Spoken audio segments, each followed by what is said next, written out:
doesn't really change over time. First of all, men represent 65% of the poorest people in the region. Moreover, 26% of women are illiterate. They cannot read nor write, with variations between rich and poor countries. In Egypt, 1/3 of its women cannot read nor write. Third point, we have the lowest participation ratio for women in the economy, not because they do not work, they work, but they work in the informal sector. Either they work without getting paid within the household, or they work part-time at the lowest employment rate. 60% of women are workers in the agricultural sector. They are they work in land they do not own.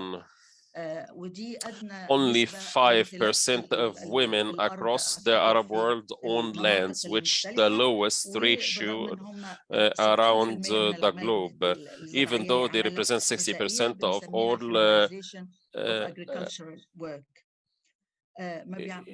even though they represent 60% of the manpower in the agricultural sector. So what does this mean when we talk about action for climate change? Women do not have a foot in the decision-making process. I'm not talking about women representations in the form of ministers, because female ministers are part of the dictator of the oppressing regime. We don't have many representations of women across different platforms.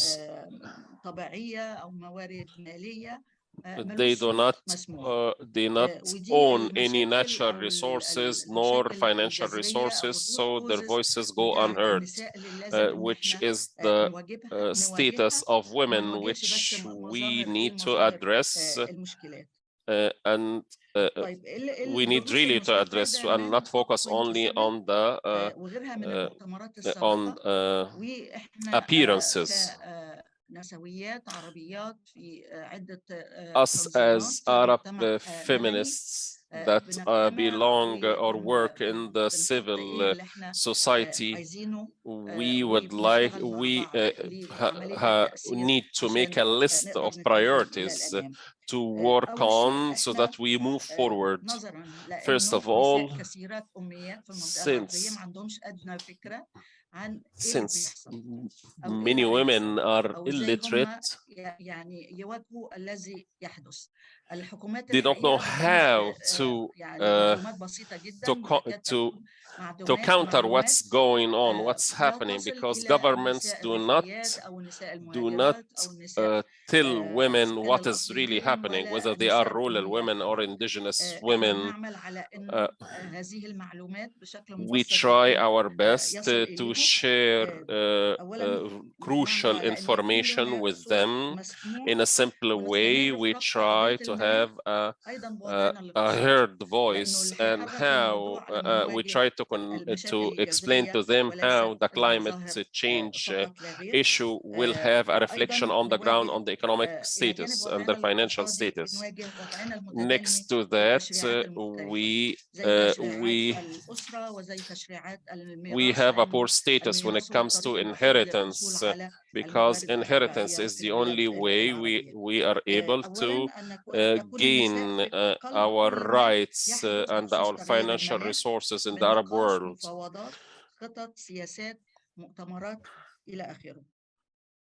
We need to enlighten women about what's happening.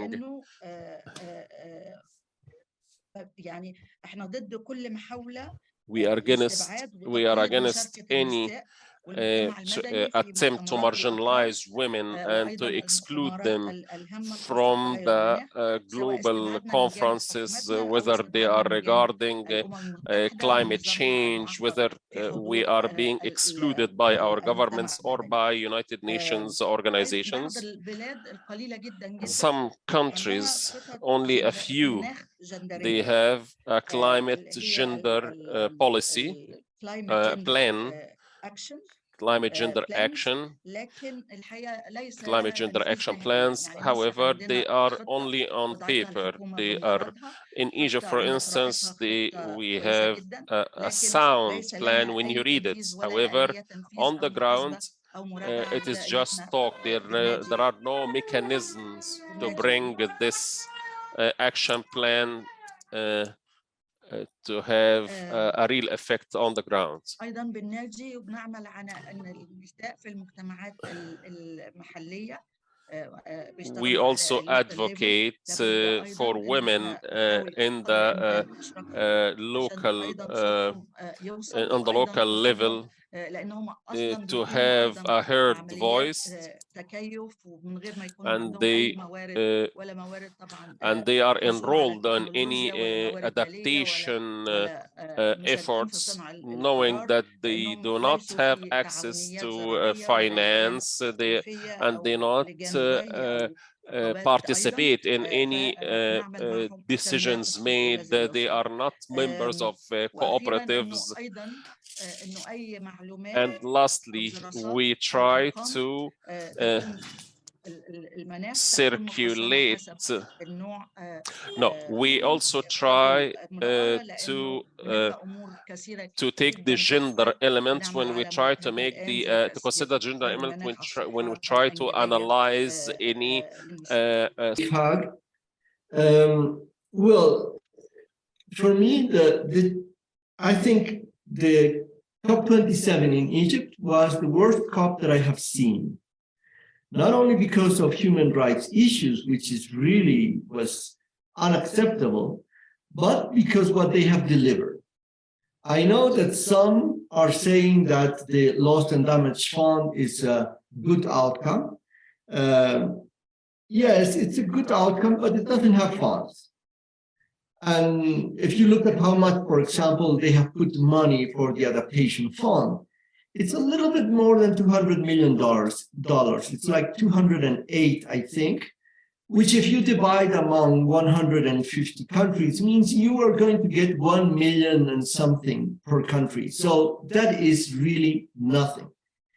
So we celebrate very much in the climate negotiations that the creation of funds, but the most important thing is not the creation of funds, is what is the money that each fund has and how this money is going to be delivered to the developing countries. So I really think that what we have seen in COP27, you cannot say, well, at least there is something very positive. I don't see it like that way. And I see that we have lost a COP that was very crucial to go deeper in the fight to get out of fossil fuels and to reinforce the measures in order to stop increasing the temperature above 1.5 degrees Celsius. I think we have almost lost that possibility. And what is worse is what's going to happen now in United Arab Emirates next year. So the climate change movement, the climate movement has a challenge, or we develop during the next year something outside the COP, or we really are beginning to be fooled around, or we are able to create actions from the ground, from the grassroots, that begin to show a very strong new path, or we're going to see a worse COP28 than what was the COP27 in Egypt, because we know that's going to happen.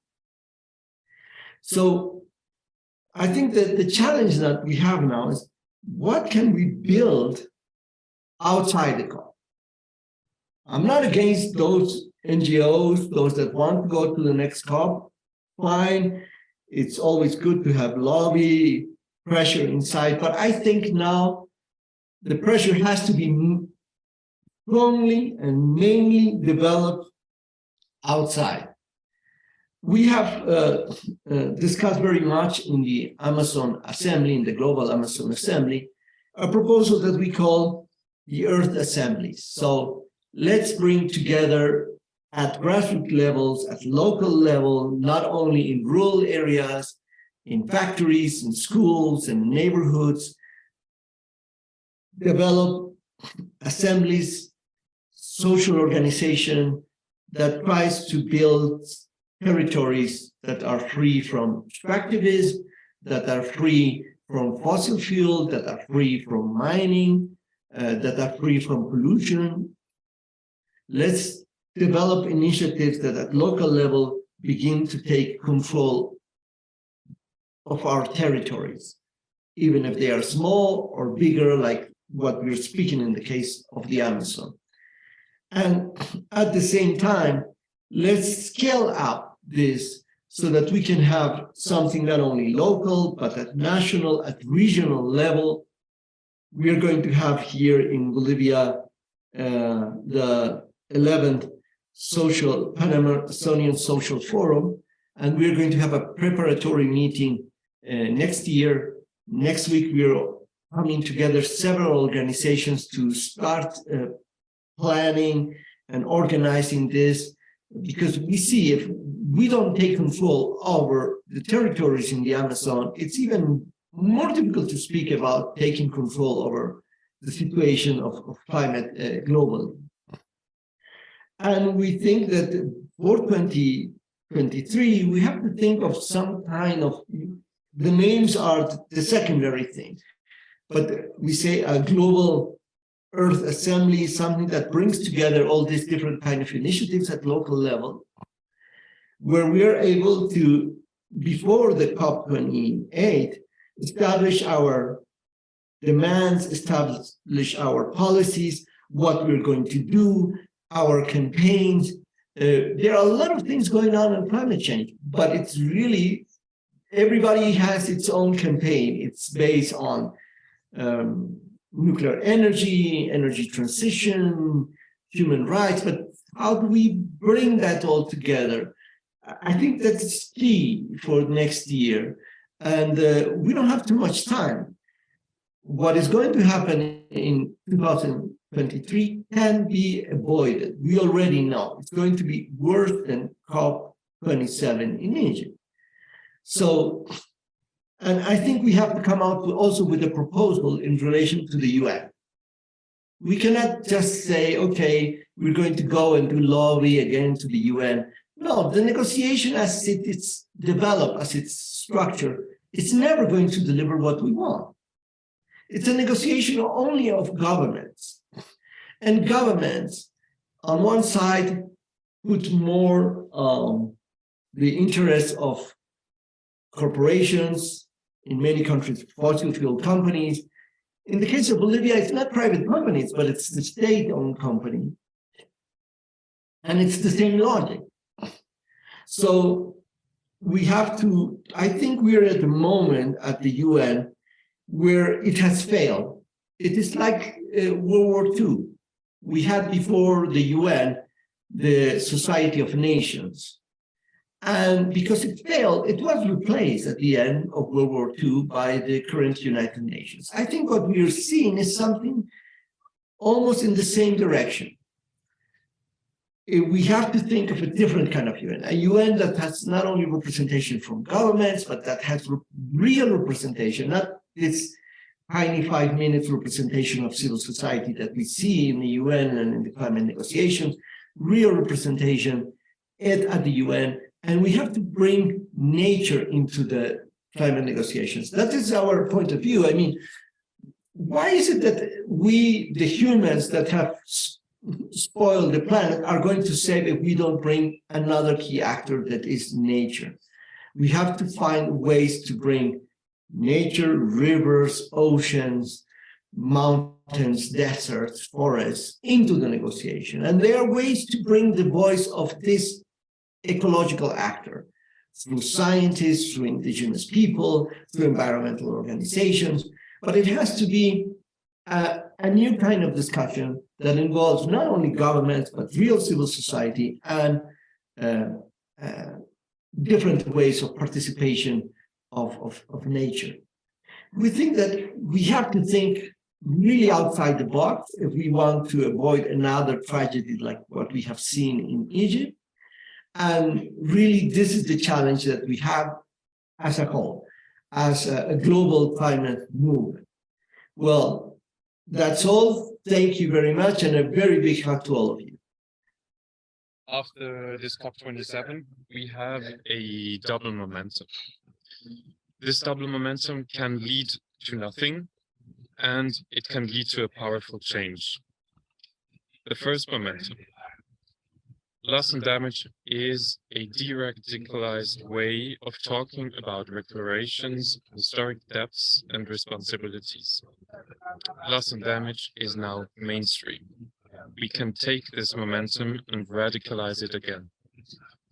Radicalizing it again means talking of trillions and not billions or even millions. It means pushing for a participatory attribution of these funds. It means pushing for communities, for people to get these funds and not only governments. It means making the polluters and the richer ones pay for it and not the IMF's and World Bank's growth-based monetary arrangements. The second momentum. The Pink Tide 2.0 is happening in Abya Yala in Latin America. We all know about the people who've been recently elected there and about their potential even in key places such as COP, as we saw how Lula has been received by the United People by COP. However, I think it's wrong to say that they're already our friends, the people who've been recently elected in Abya Yala. Gustavo Petro is trying to be friends with Washington, D.C., Gabriel Boric might sign the TPP 11 trade agreement in a few days, and Lula has a mercantile track record. Only people's pressure from many places, also from the north, can make them change their position. We can mobilize these momenta and exert this pressure through a massive counter COP28, or rather a people's pre-COP before COP28. COPs are currently the only place of geopolitical weight to which we have direct access. It would be a pity not to make most out of this and to set its agenda through our pre-COP. I've lately talked to quite a few movements who are willing to participate in such a pre-COP, maybe in Brazil, maybe somewhere in Asia. We are kind of on track, but I think it's crucial that we are able to agree on one specific place where we can actually meet, and for this free or people's COP not to be spread among the entire planet. However, staging such a people's pre-COP doesn't by itself lead to the powerful change that we can propel.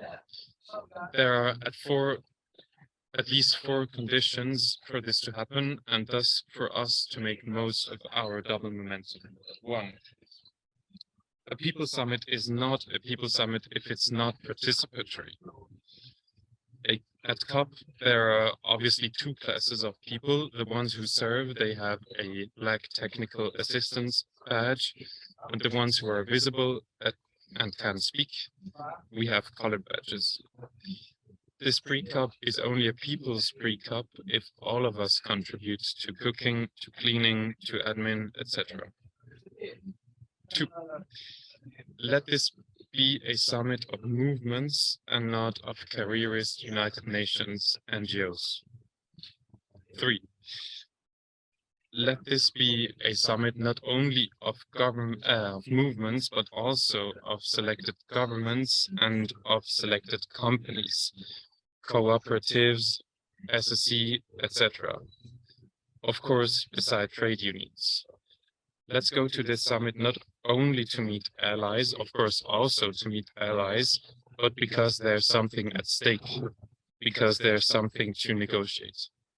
The participation is not about symbols, but about our confrontation with the current players, about the know-how, which is really important, that they have and that we don't have, and about their power at COP28 itself. 4. A pre-COP defines the red line with which its participants go to COP itself. Greenwashing, de-radicalization, such as what happens with loss and damage or with the demand for historic reparations, etc. This currently happens again and again. Let us prevent this by being clear about what we can and about what we want, in detail and in advance. Net zero and a total phase out of fossil fuels are a pipe dream, which doesn't mean that crucial change is not possible. To flood the streets is great. To flood the meeting rooms with our red lines as well is even better. So I think it's not sufficient to organize a counter-COP or a pre-COP, but I think it's crucial that we make out of this moment of assembly an actual negotiation which allows us to come differently to COP28. Thank you. With any of the analysis so far, I think we should start, and we've always said, look, we understand that the COP itself is, you know, a politically contested place, and whether we define it as between the lines of empire, the colonizers, we have always understood that probably the last thing that the climate negotiations talks about is climate, and actually what is shaping is political economy. And of course, as climate justice groups, we've always come there with that structural analysis, right? And understood, you know, why the last decades have failed. It's because there are powerful economic interests at play. Now, there is a role for us on what we do in terms of the inside. And as Pablo said, I think that's we should just recognize the realities of that. You know, we've always said we try and reduce harm as much as possible inside there, and we are going backwards on all the things that Pablo said. We're 1.5. I think we are. What we've seen was the final death knell into the 1.5. We know that what they agreed to in terms of the establishment of carbon markets and Article 6, things we held back for many years have finally been breached. And of course, the big question of finance remains, I mean, just so far off in pennies. Still statements such as we regret that we've not been able to meet the 100 billion, let alone the hundreds of billions and the trillions that is actually needed. But I do think there's also, we should recognize that the space is important in some ways for us because of what we're able to do there as well. In that we are able to strengthen our movements. You know, many of us, you know, been involved in this process when you could say the climate justice groups were on the fringe of this process, right? That we were battling also many others in civil society on our narrative and our discourse. And that has, I think, has fundamentally changed. The climate justice narrative is probably the dominant narrative now. And that's important, I think, on two levels. One, whilst there has been lots of people using the words, there hasn't been the political education to understand actually what climate justice means. And from a structural analysis, it's been reduced to, of course, just talking about vulnerability.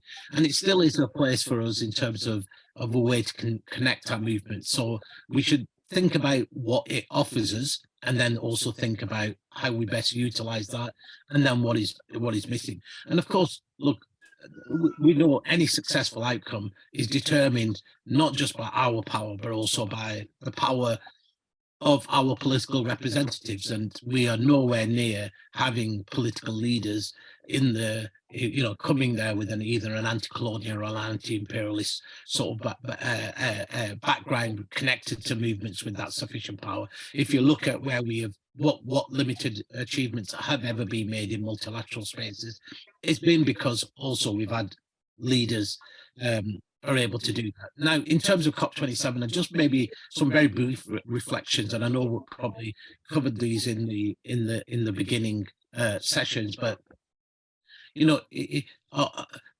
in terms of just what we were able to do, even on the issue about political education, I do think, you know, one takeaway has been for me is, you know, here was a movement that we took along a very, very steep arc on what solidarity meant in relation to Egyptian movements, particularly on the Free Allah campaign, but also deepen people's understanding that of Western governments' complicity with authoritarian regimes. I think that, again, has been a necessary part of political education, which has largely been missing in large parts of our movements, particularly, I think, in the global north.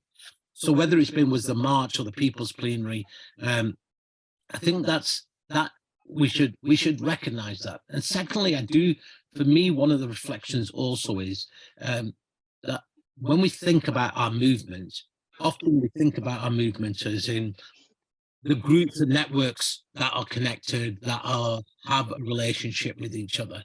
But when you now come to the COP, I think we are probably a minority in the overall number of civil society people who attend.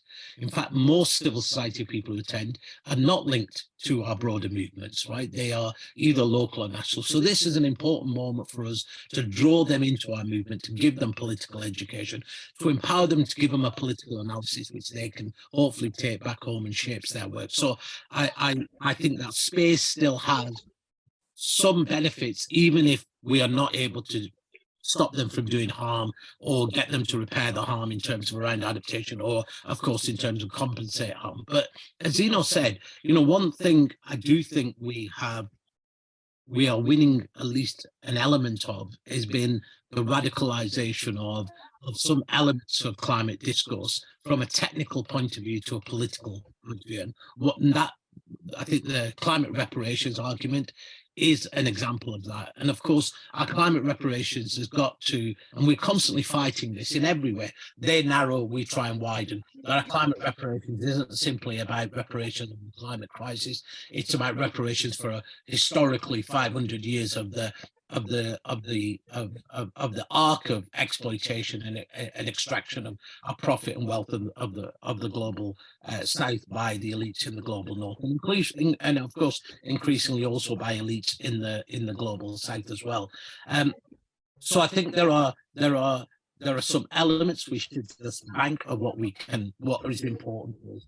I do think we're still, whilst we probably we could say, oh well, we're winning critiques of the system, we are not winning on the solutions, and we know that is going to be now the most important thing.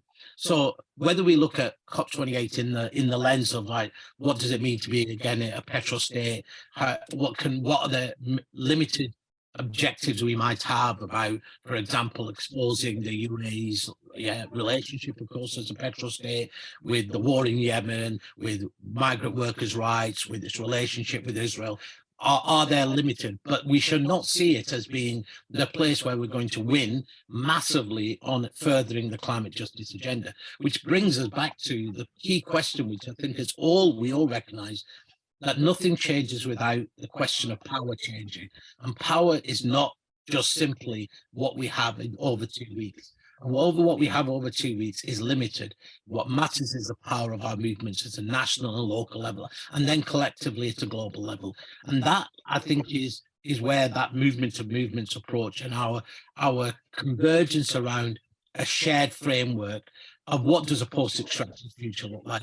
What's our fight around a justice transition? Because even on these words, they are now starting to appear in the text, and they've been co-opted by, you know, others to shape a different kind of vision, you know, of course, which we envisioned when those words were first, you know, came up through our struggles of like just transition or justice transition, just as the same as happened with climate justice, that it's being stripped and hollowed out. So I do think, you know, whilst we should recognize that there is going to still be a role of what we need to do at COP28, whether it's the global stocktake, the loss and damage fund, all of these areas of work, we are still there trying to stop them from doing more harm. Building power to build a vision for what we need, that is somewhere different. And that I think us to have a space outside of the COP that actually builds not just.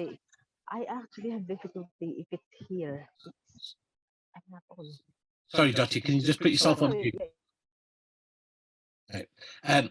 So that does require us to have a discussion. Now, there are two elements for me in that, because actually there's a mass participation, which of course we need to have, but even amongst our, what I would call the existing ecology of our movement, I don't think we have got a shared strategy of how we deal with a collapsing with multiple crises all happening at the same time, with the rise of the right and authoritarianism on the other hand, on the criminalization of our movements, on thinking about climate inequality and planetary limits, and what are our solutions, because both of our movements and our governments, and I agree with Zena on this, that even Pink Tide 2.0, unless we have dominant solutions that also are being built inside and are shifting those, the power and of the global economy will inevitably shift those Pink Tide to just simply reproduce the same injustices and inequities that currently exist, and therefore are not going to be, they're not the answer. They could be part of the answer, but that is only shaped by how powerful we are. So we should recognize first maybe our strengths and weaknesses as a movement, and then look at how do we strengthen the positives and how do we address the weaknesses. And as I said, I think for me the biggest weakness is we still don't have a shared clear framework of not of the 10 billion things that need to be done, but what are the fundamental transformative fights that we do. How do we build power, and then how do we use it? Because we still are not greater than the individual sum parts. We're still dissipated. We still have, and you saw that even in the COP, even in a small space, we couldn't even coordinate our actions to be like, tell the same message on one day. We had 5 different climate justice protests, all saying very, very different things, all back to back, often with the same allies of people. So if we're not able to even do that in the COP space, how do we do it both at a regional, national, and at a global level? So one of the things that I think we should look back, of course, is, you know, what are the lessons of the weaknesses of the social forum process? How do we address them? And I think we would all probably say that the coordination of our networks to be more and work together at key targets and at key moments, and rebuild internationalism and rebuild anti-imperialism and rebuild solidarity is probably the most critical things that we need to do, not just only to win, but actually also to build resilience and defend our communities in the face of now inevitable catastrophe. I'll stop there. Just to take the opportunity to have it with such an amazing group of people on the question that Pablo Solon and also Senna put in the question at the center, which is what we should do next. No? So the common idea that I heard from all of you, and even from here in Europe, is the idea of not focusing in the participation of the next COP, which is in the Emirates, which is not really useful, but creating something that the People's COP or the People's Summit, or as Pablo Solon said, that Earth Assembly, or some kind of gathering, And even SENA goes beyond that and saying the characteristic of this kind of meeting should be. So my question is, I mean, this is only a seminar. Of course, we're not going to take any decision, only exchange ideas in this seminar, but there are important people here and there are important networks. No? So my question for Pablo or for Dodi, who are really engaged, or for others, of course, is how can we build this momentum? SENA was creating the idea of one People's Summit or People's COP or another kind of gathering that SENA proposed, because we had before also that there are some people from Brussels that want to organize something in Brussels parallel to the COP, or there is of course this wonderful Pan-Amazonican meeting, Pablo, that we will love to also to hear, to support and to learn from that. You know? So how can we proceed? Just some ideas or a brainstorming of ideas of how can we proceed? No? How or who has to take a decision on where to do it, how to do it, you know, these kind of complicated things are what you have heard from the movements are people involved in this, how can we proceed that? Just only finalizing saying that I found it absolutely essential what Sena said, that we don't need only social movements, which of course is great, but also academics and also some parts of the other parts, not only social movements, even intellectuals, academics, politicians, or why not some cooperatives of different social economy also in this gathering, in order to have not only a complaining about how bad the situation is, but a real proposal to push for the next negotiation process. So I don't know, it's just only the question for Pablo and Dodi, if you have some idea or have talked in the networks about how can we proceed with this great idea. يبدو ان الدعوه It seems النهارده صباحا that the invitation that I received here today لديها صدى ايجابي كبير has echoed positively. وطبعا كلام ماربي كان مهم جدا. Margi's talk was very important. Pablo's talk as well. Doti's last speech is very important. It shows the extent of challenges that we face and how complicated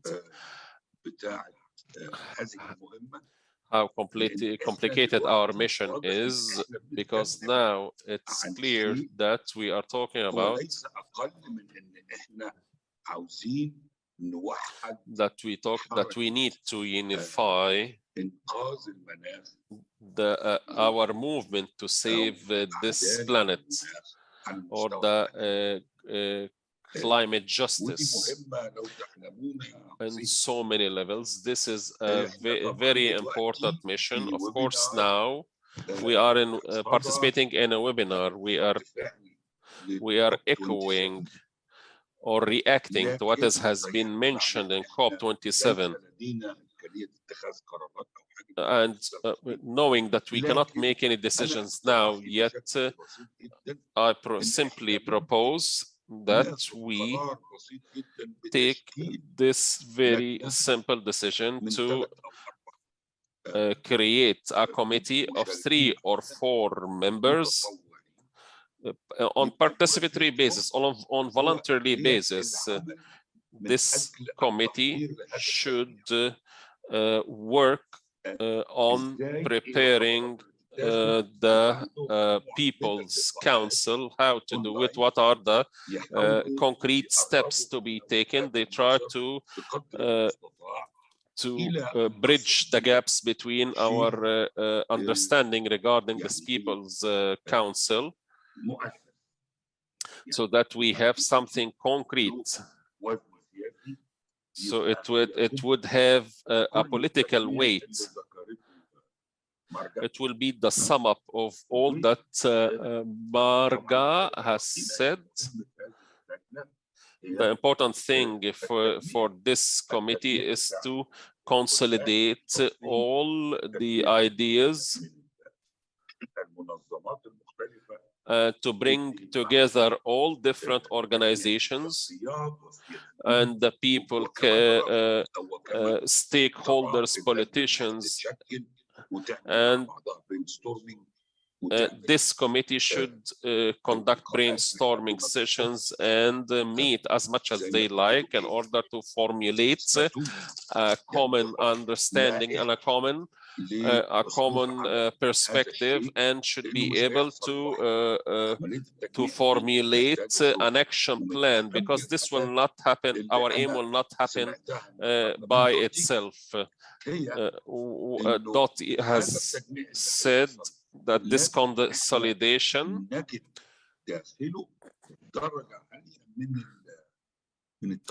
requires conformity, consensus, because of course, we will not agree on everything. However, we need to agree on the framework of action and to determine what is it we agree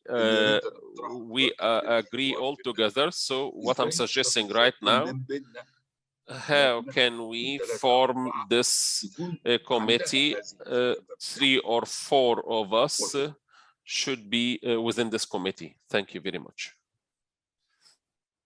We have different positions, but we also have very common positions and very strong positions. For example, we all want to end fossil fuel now. We want to end deforestation now. So I think that, and those are the key messages for me. Because why do we say the COP27 is a failure? Because they didn't take any measure to try to end fossil fuels during this decade. They just said a couple of words and did nothing. So I think that we have some common points that can bring us all together.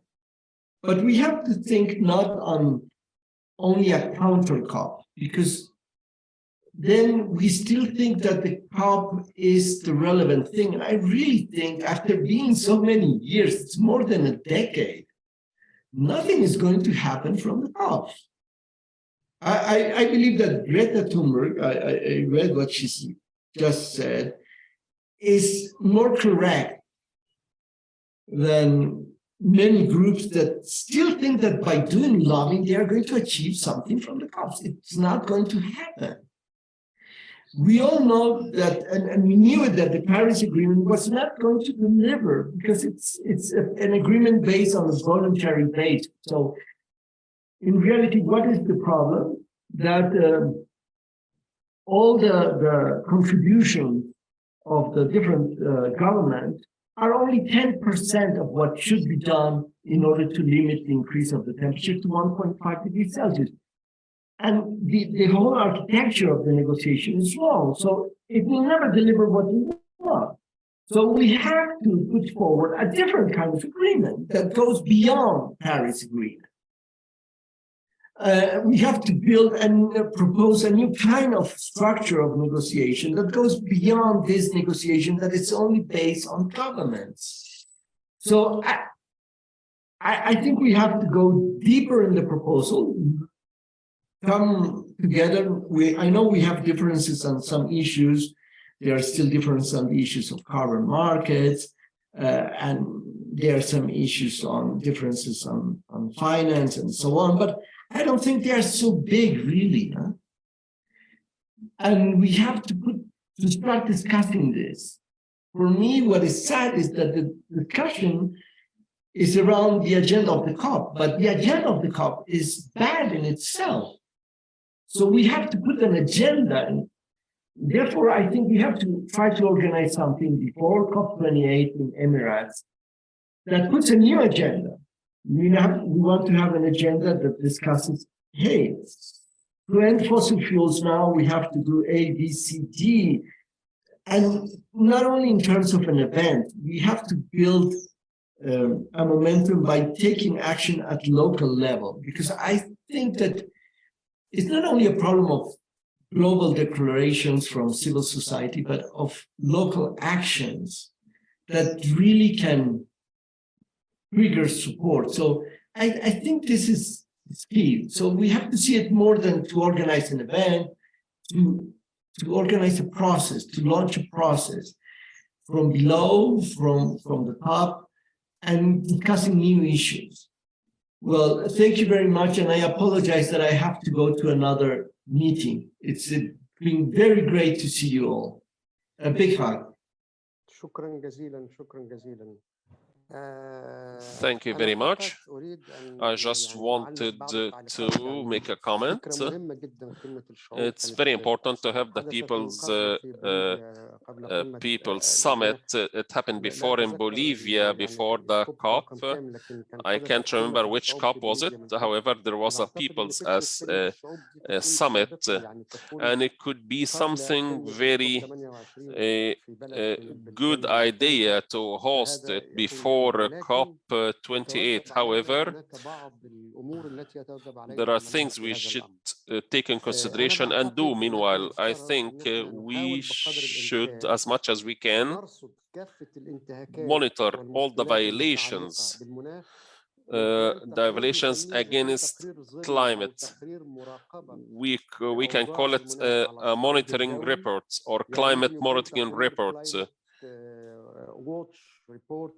Or climate watch report, so that this might be very useful and handy for us, where we could review from across different countries, especially those countries which suffer from severe climate phenomena. And this requires the work from many organizations, extensive work from many organizations.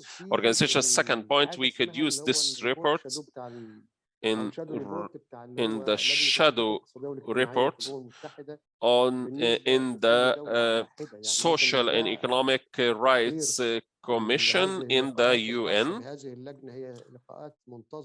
because this commission or this committee meets periodically, and perhaps we could review all the violations related to countries across the globe.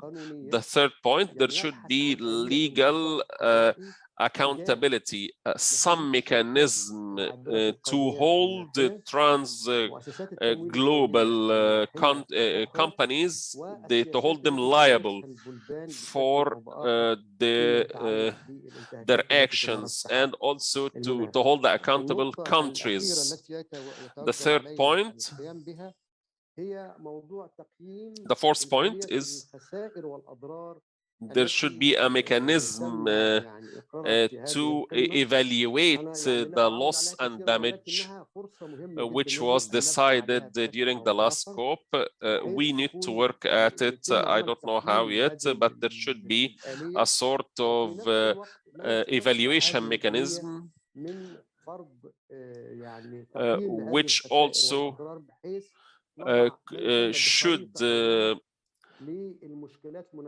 should contain a means to estimate or monetize the loss and damage,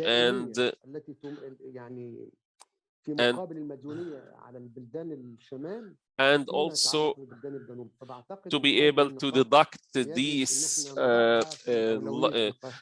to deduct the amount of loss and damage from the debt of developing countries. So perhaps this could be suggested in any action that we take in the future, or through the committee that has been proposed by Mr. Mamdouh.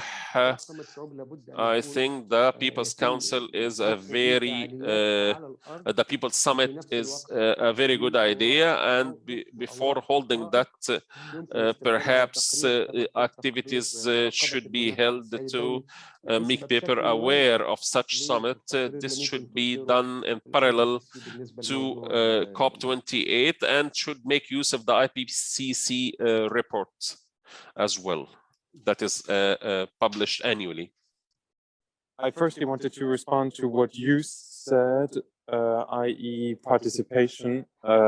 This might even be one of the kind of fundamental points on which we can agree that communities should be able to have their own say and not only governments in such a process, which obviously isn't the case today at the United Nations, and we could agree on this and determine this as one of the convergence points of who we are.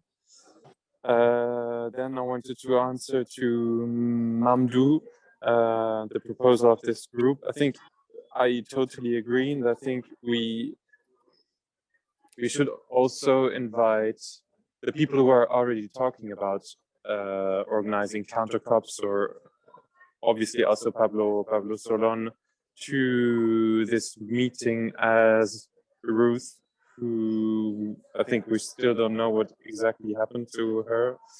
I hope nothing too serious. Anyway, she's part of such a group. She was speaking of a counter-COP in Brazil. I talked to some people who want or who will organize counter-COPs in Africa, etc. I think it would already be really powerful.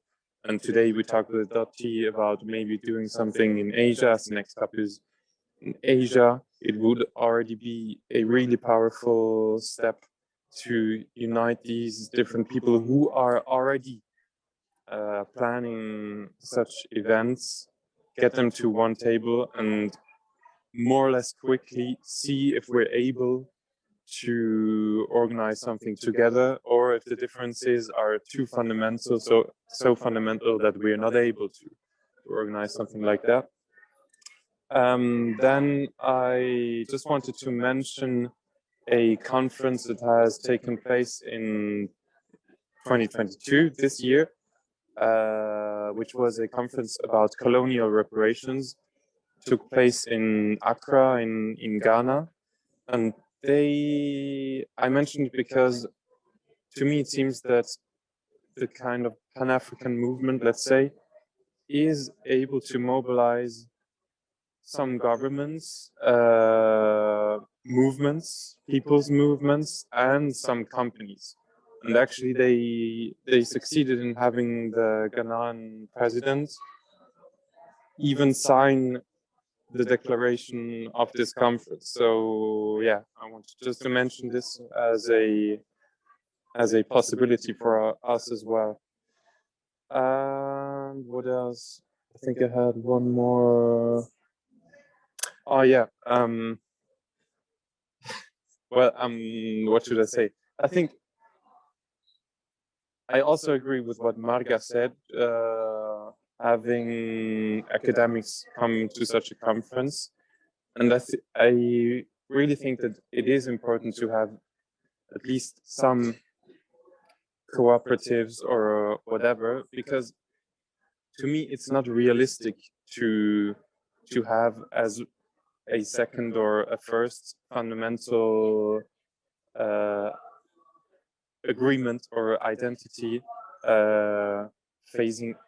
completely phasing out of fossil fuels until 2030, because I honestly have never seen a concrete way of doing so. We're so heavily dependent on, functioning through fossil fuels today that obviously we are able to reduce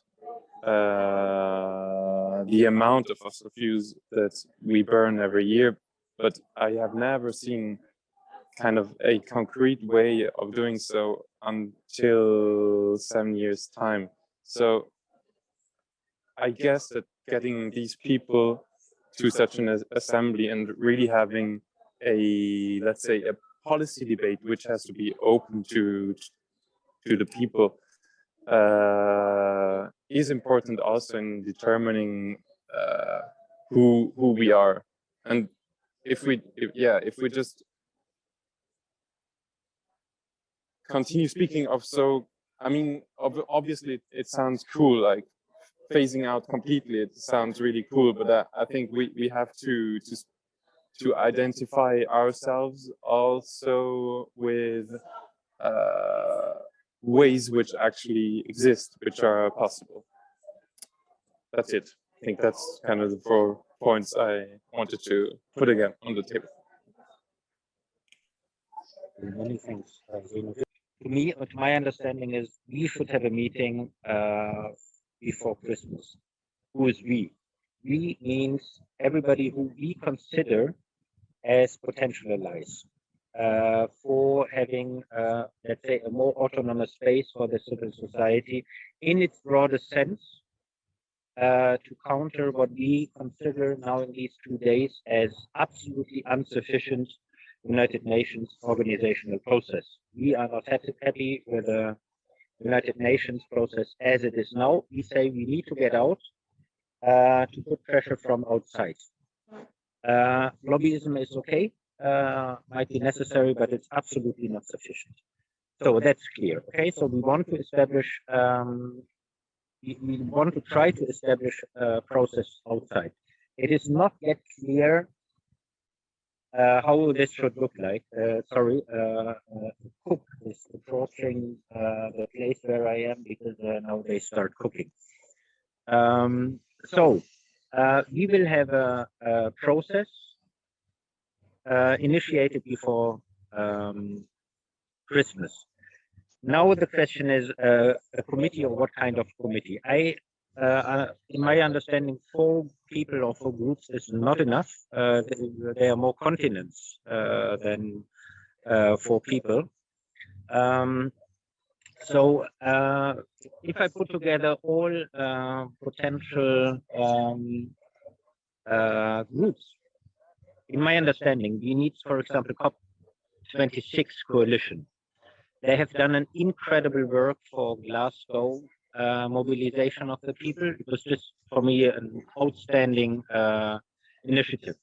Then the people who try to mobilize here in Egypt for COP27. So we need Egyptians on board. We need people for COP28, United Arab Emirates. We know this is a more tricky one. So second best option is it is an Asian COP. There is one joker, so to say. We have the Asia-Europe People's Forum, where some of us who spoke today are members with their organizations in the International Committee of APS, the Asia-Europe People's Forum. So this might be an organization which might be helpful in the run-up in the organization. Then there's already talk. I heard about COP29. That's at least the suggestion from Lula to have this in Amazonia. Then we have the European Social Forum, because they worked in the past on this, if I correctly understood Dottie before. So these are just some of the actors we should try to get involved for our meeting before Christmas. I invite now everybody who's here and who's willing to work now on a small text for invitation, which we can spread then for the meeting before Christmas. So if people are willing to work on this, who are here now, they are more than welcome if they want to support us in text work. I think a very short invitation of half a page should be sufficient to get people invited as representatives from movements for the meeting before Christmas. My suggestion would be, if this would be okay, write to me so that I can establish an email list between the ones who would like to join us in the preparation for the meeting before Christmas. If you are not interested in this preparatory work for the pre-Christmas meeting, doesn't mean that you are not part of the pre-Christmas meeting if you want.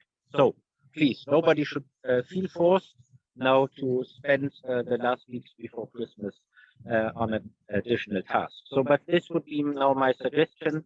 Mamdouh, I understand that if you would like to join this text work, this would be wonderful.